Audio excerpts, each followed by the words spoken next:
ആ നമസ്കാരം. ഓ, bail petition കൊടുത്തിട്ടുണ്ട്, അതുകൊണ്ടാണ് 2 ദിവസം വൈകിയത്. അത് വിട്ടേക്ക്. ചേട്ടനോട് ചേട്ടത് എവിടെ തന്നെയുണ്ട്.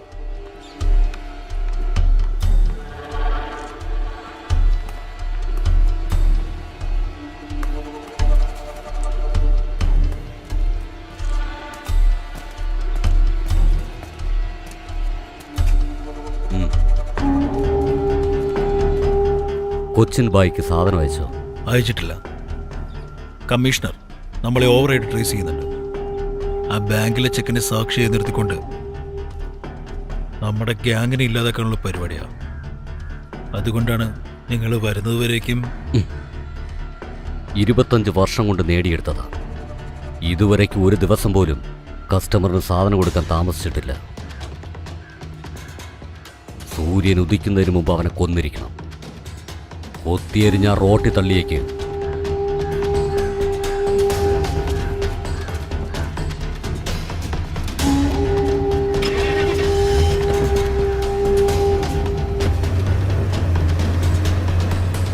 നാളെ ആരാണ് ഫസ്റ്റ് സെക്കൻഡിലെത്തുന്നത് അവർക്ക് ഏഷ്യൻ ഗെയിംസിൽ പോകാൻ കഴിയും.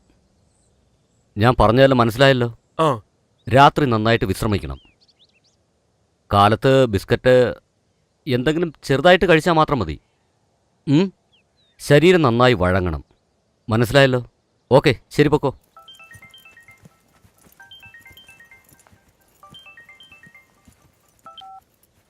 പറ ഗായത്രി.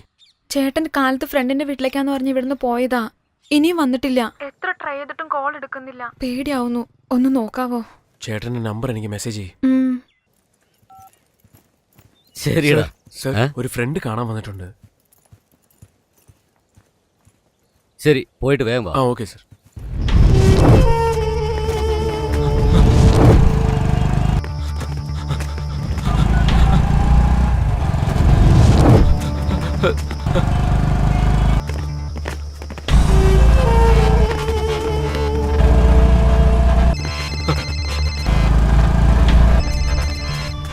ഹലോ. ഹലോ, ഞാൻ പ്രേമാണ് സംസാരിക്കുന്നത്. നിങ്ങൾ എവിടെ ഉള്ളത്? ഹലോ, ഇവിടെ കുറച്ച് പേര് എന്നെ ഓടിപ്പിക്കാണ് ഗാന്ധിനഗറിന്റെ അടുത്ത്.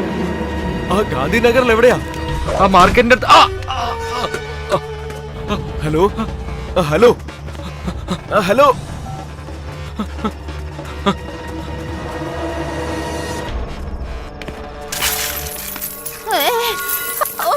എന്റെ കാശ് ആരാണാമോ ചവിട്ടിയത്?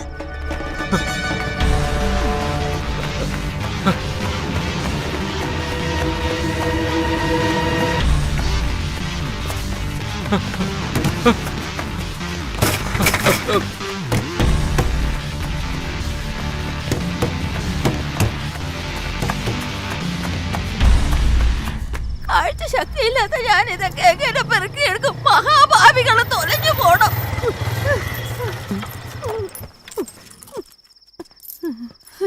ദുഷ്ടന്മാര് ഇവന്മാരൊക്കെ ഗതി കിട്ടാതെ ചാകണം. ദൈവമേ, ആരാന്നറിയില്ല മോനെ. നല്ല കാര്യം, ഒന്ന് പെറുക്കി തരൂ മോനെ. നീ നന്നായി വരട്ടെ. ദ്രോഹികള് എല്ലാം തെറിപ്പിച്ചിട്ട് പോയി. ഈശ്വരന്മാരെ.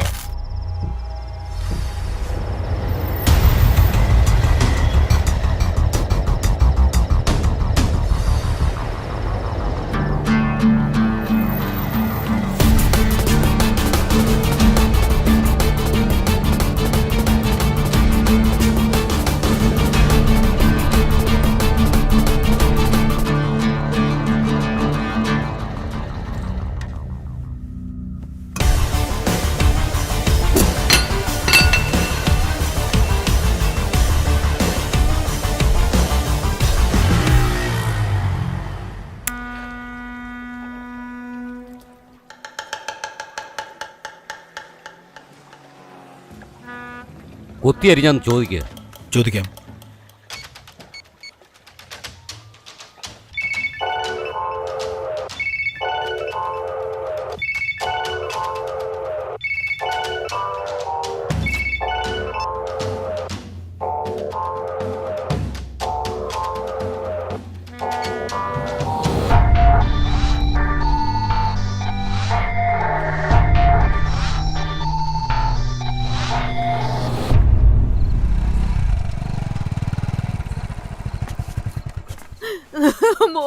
നിങ്ങളൊന്ന് കെയർഫുൾ ആയിട്ടിരുന്നു. ശരി ബ്രോ. നിനക്ക് എന്താ പറ്റിയ മോനെ? ഒന്നുമില്ല അമ്മേ. മോനെ നിനക്ക് എന്താ പറ്റിയ? ഒന്നുമില്ല എന്ന് പറഞ്ഞില്ലേ, വിട്. എന്തിനാണ് ഇങ്ങനെ നടക്കുന്നത്? പറഞ്ഞ ഒരു അനുസരണയും ഇല്ല.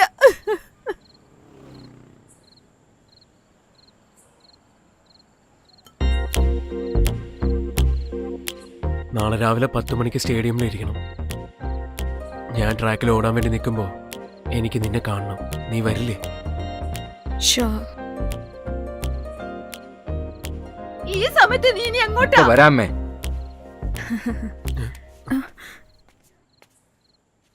ഇപ്പോഴല്ലേ വന്നോളൂ, അപ്പോഴേക്കും എങ്ങോട്ടാ? DC ഒന്ന് പെട്ടെന്ന് വരാൻ പറഞ്ഞു, കണ്ടിട്ട് വരാം. എന്തോ ചെയ്തു?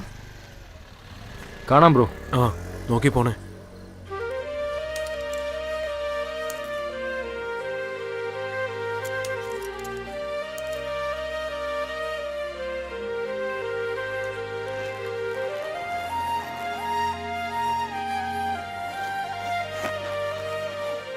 ശരിക്കും എനിക്ക് ഇപ്പോഴാ തോന്നുന്നത്. എന്താ തോന്നുന്നത്? അതല്ല, പ്രേമിനും എനിക്കും എന്ത്? ഒരു ബയോളജി വർക്കൗട്ട് ആവുന്നുണ്ടെന്ന്.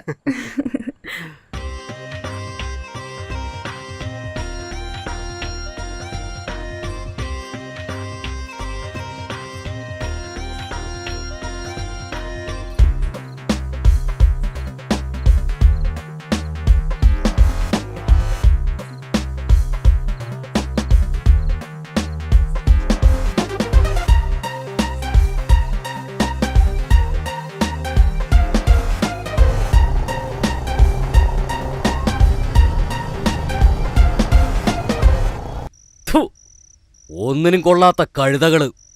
തിന്നാൻ മാത്രം കൊള്ളാം. അവന്റെ കയ്യിൽ നിന്ന് വാങ്ങിച്ചോണ്ട് വന്നില്ലേ? എന്താടാ, അവന്റെ കയ്യിൽ നിന്ന് 2 ലക്ഷം രൂപ വാങ്ങിച്ചിട്ട് വീടിന്റെ മൂലയിൽ കക്കൂസ് ഉണ്ടാക്ക്. നമ്മുടെ ജോലിയിൽ ഇതൊന്നും നടക്കില്ലടാ.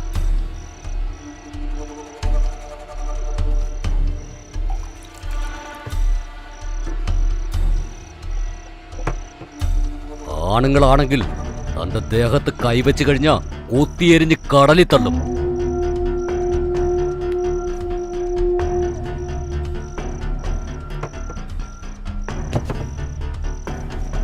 എടാ യദു, ആ വരുത്തൻ എവിടെയാടാ താമസിക്കുന്നതെന്നറിയോ? അവനെ ഞാൻ നോക്കിക്കൊള്ളാം.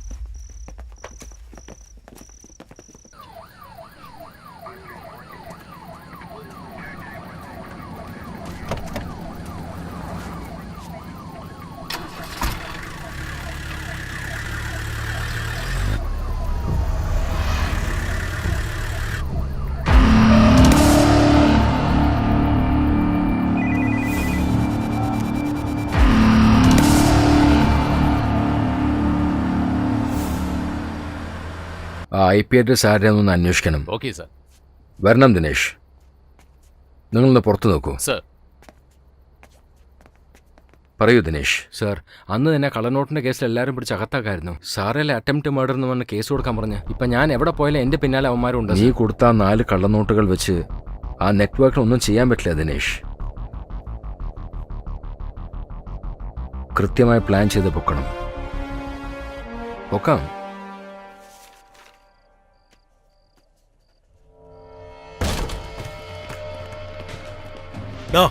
എവിടെ അവൻ? ആര്? പ്രേമന?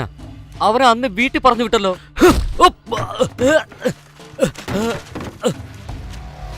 വൈകിട്ട് 5 മണി വരെ അവനെ റോട്ടിൽ കണ്ടവരുണ്ട്. എന്നിട്ടിപ്പം നാട്ടിൽ പോയെന്നോ? ഏയ്, പറയുന്ന കേക്ക്. ഒരു കോച്ചിങ്ങിന് നുണ പറയുന്നത് ശരിയല്ല. നാളെ നീ സ്റ്റേഡിയത്തിലേക്ക് ഈ കാലം കൊണ്ട് എങ്ങനെ വരുന്ന കാണടാ.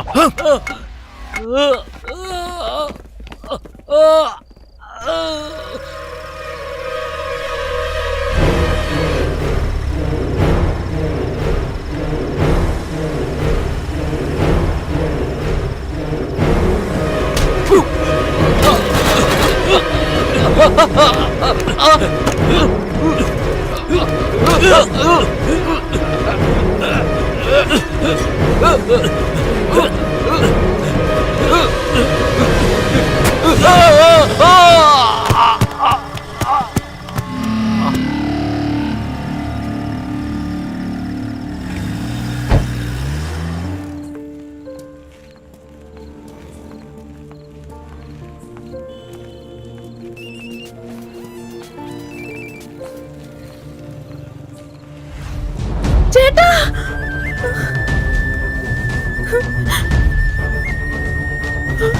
എന്തുപറ്റി?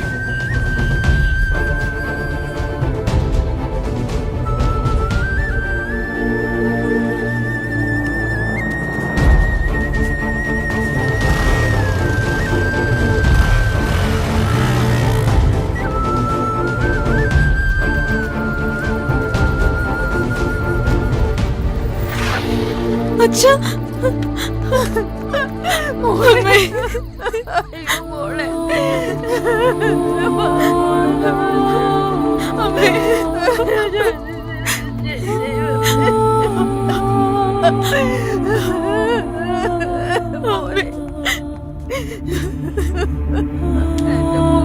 ഏട്ടാ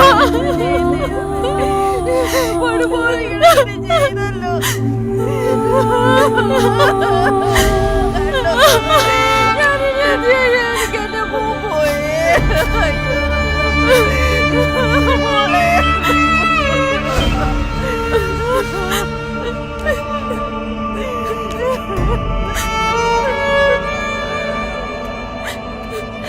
എനിക്ക് സഹിക്കാൻ പറ്റുന്നില്ല ഇതെന്ത് ചെയ്യും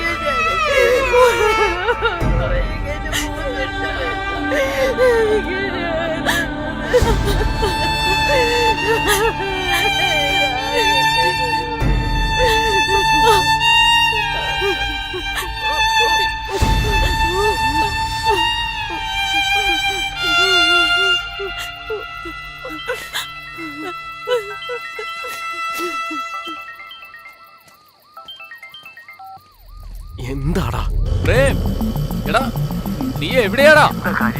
സാറിനെ തല്ലിയടാ. ഞങ്ങൾ ഹോസ്പിറ്റലിലേക്ക് പോയിക്കൊണ്ടിരിക്കടാ, നീ വേഗം വാ.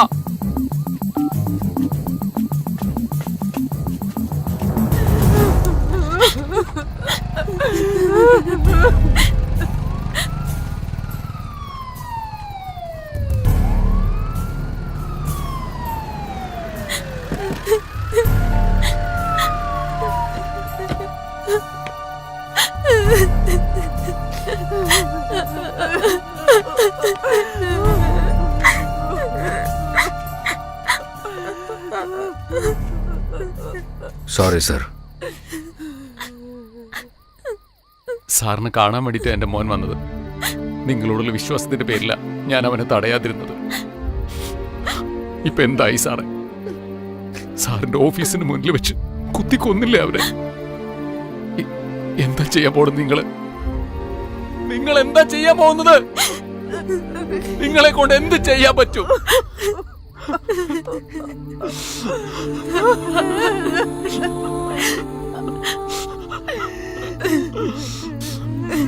നിങ്ങളുടെ ഡിപ്പാർട്ട്മെന്റിന് എന്റെ മകന് തിരിച്ചു തരാൻ പറ്റുമോ? പറയ് സാർ, തിരിച്ചു തരാൻ പറ്റുമോ?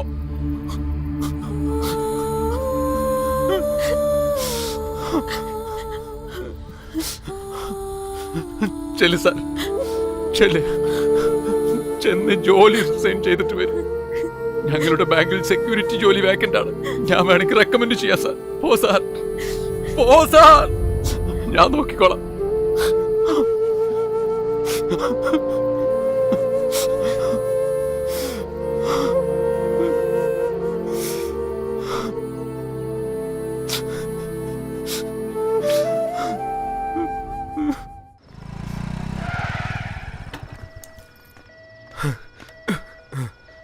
എടാ, ആരാ ചെയ്തത്? യദുവാണ്.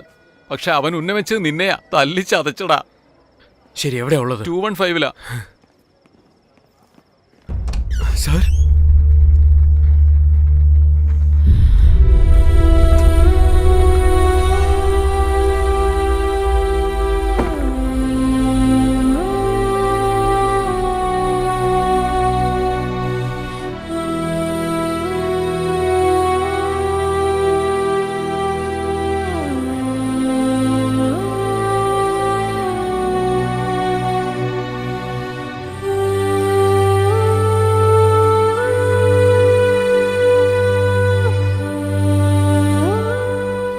ചെറിയ പരിക്കേ ഉള്ളൂ, എല്ലാം ശരിയാവും.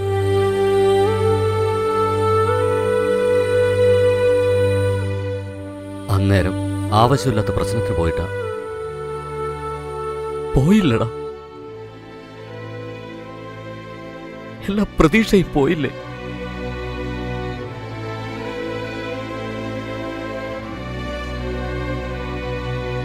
പ്രേമ, നാളെ ഗ്രൗണ്ടിൽ അവന്മാർ നിന്നെ ഓടാൻ അനുവദിക്കില്ല.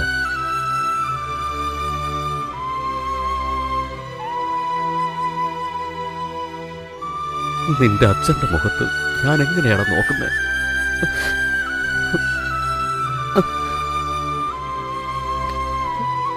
നമ്മുടെ എല്ലാ സ്വപ്നങ്ങളും അവന്മാർ തകർത്തല്ലോ.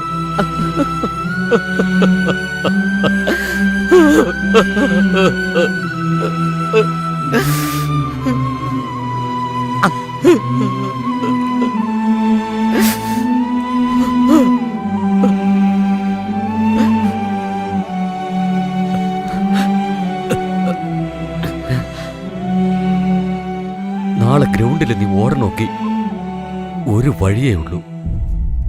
നിങ്ങൾ കാണുന്ന കള്ളനോട്ടുകൾ പലതും കള്ളനോട്ടുകളാണ്. നിങ്ങൾക്ക് മാത്രമല്ല, ഓത്തറൈസ്ഡ് കറൻസി ചെക്കിംഗ് മെഷീന് പോലും ചില സമയത്ത് അബദ്ധം പറ്റും.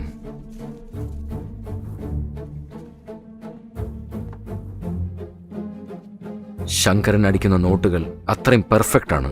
ഇതുവരെ ശങ്കരന്റെ പേരിൽ ഒരു കേസോ FIR ഒന്നും ഇട്ടിട്ടില്ല. ഇൻഫാക്ട് അവൻ അടിക്കുന്ന നോട്ടിനും ഗവൺമെന്റ് അടിക്കുന്ന നോട്ടിനും ഒരു വ്യത്യാസം ഉണ്ടാവില്ല. പ്രിന്റിങ്ങിന് അവൻ ഇപ്പോഴും പഴയ മെത്തേഡ് യൂസ് ചെയ്യുന്നു. Is a notorious criminal. ശങ്കരന് എല്ലാറ്റിനും സഹായം അവന്റെ റൈറ്റ് ഹാൻഡ് യദുവാണ്.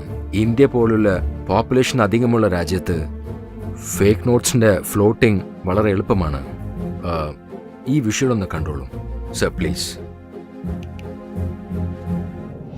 കഴിഞ്ഞ 8-ാം തീയതിക്ക് ശേഷം കള്ളനോട്ടുകളുടെ കൂമ്പാരമാണ് കണ്ടെത്തിയതെന്നാണ് ഒടുവിൽ കിട്ടിയ റിപ്പോർട്ട്. ഈ കള്ളപ്പണം ഇറക്കുമതി ചെയ്തത് വിദേശ രാജ്യങ്ങളിൽ നിന്നുമാണെന്നാണ് RBIയുടെ കണ്ടെത്തൽ. 2012-2013 18.9 കോടി, 2013-2014 24.7 കോടി. ഇത്രയും വലിയ കള്ളപ്പണം ഇപ്പോഴും മാർക്കറ്റുകളിൽ തിരിഞ്ഞും മറിഞ്ഞും കളിക്കുകയാണ്. ഇത്രയും കള്ളനോട്ടുകൾ ജനങ്ങൾക്കിടയിൽ ഉപയോഗത്തിലിരുന്നാൽ സർക്കാരിന് ഇത് വൻ സാമ്പത്തിക നഷ്ടം വരുത്തി തീർക്കാവുന്നതാണ്. ഇതുമൂലം രാജ്യത്ത് വൻ സാമ്പത്തിക മാന്ദ്യം അനുഭവപ്പെടുകയും സാധാരണ ജനങ്ങൾ വളരെയേറെ ബുദ്ധിമുട്ടുന്നതുമാണ്. അതിനാൽ ഈ കള്ളനോട്ട് സംഘത്തെ ഉടൻ കണ്ടെത്തി അവർക്ക് തക്കതായ ശിക്ഷ വാങ്ങിച്ചു കൊടുക്കേണ്ടതാണ്. ഇതെല്ലാം വാർത്തകളിൽ മാത്രം ഒതുങ്ങി നിന്നാൽ ഈ പ്രശ്നത്തിന് ഒരു പരിഹാരം ഉണ്ടാവുകയില്ല.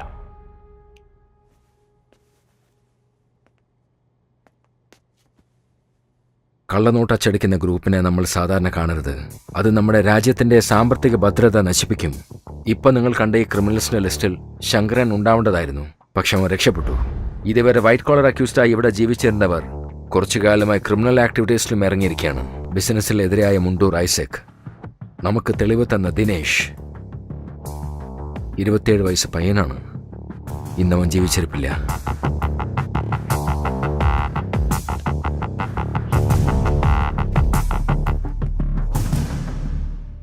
സാറിന്റെ ഓർഡറിന് വേണ്ടി കാത്തിരിക്കുകയാണ്. സാറ് പറഞ്ഞാൽ മുഴുവനും ക്ലിയർ ചെയ്യാം. പെട്ടെന്ന് ഇങ്ങനെ ഒന്ന് പറഞ്ഞാല് ഉടനെ എടുത്തയാൾ ഒരു ആക്ഷൻ ഒന്നും എടുക്കാൻ നമുക്ക് സാധിക്കുന്നതല്ല. വെയിറ്റ് ചെയ്യൂ, പിന്നെ നോക്കാം.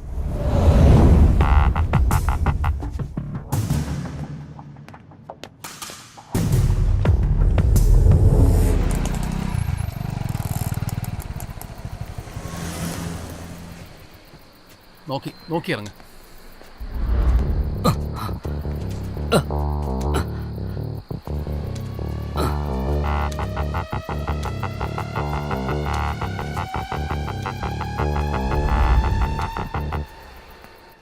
സൂക്ഷിച്ച്. കുഴപ്പമില്ല.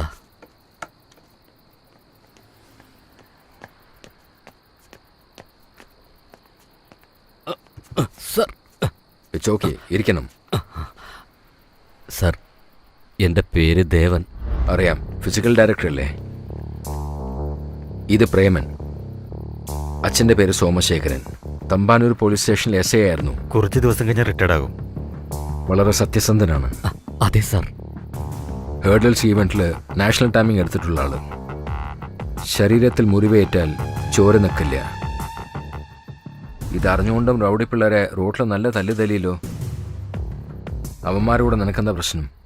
ഒന്നുമില്ല സാർ. പ്രേമ. അതെ സാർ, നാളെ വൈകുന്നേരം വരെ ഞങ്ങൾക്ക് പ്രൊട്ടക്ഷൻ വേണം സാർ. ദിവസം 5 ലക്ഷം പേർ വന്നു പോകുന്ന സ്ഥലമാണത്. ആർക്കാരെ രക്ഷിക്കാൻ പറ്റും? ഈ നാട്ടിൽ എനിക്ക് തന്നെ രക്ഷയില്ല. അവരവരുടെ ജീവൻ അവരവർ തന്നെ സംരക്ഷിക്കണം. Very sorry. Sir sir sir നിങ്ങൾ ഇരിക്കണം സാർ, ഞാൻ നോക്കട്ടെ. സാർ ഇനിയിപ്പോൾ പ്രൊട്ടക്ഷൻ വേണമെങ്കിൽ തന്നെ കേരള സ്പോർട്സ് അക്കാദമി ഞങ്ങളോട് ആവശ്യപ്പെടണം. അതും 10 ദിവസങ്ങൾക്ക് മുമ്പ്.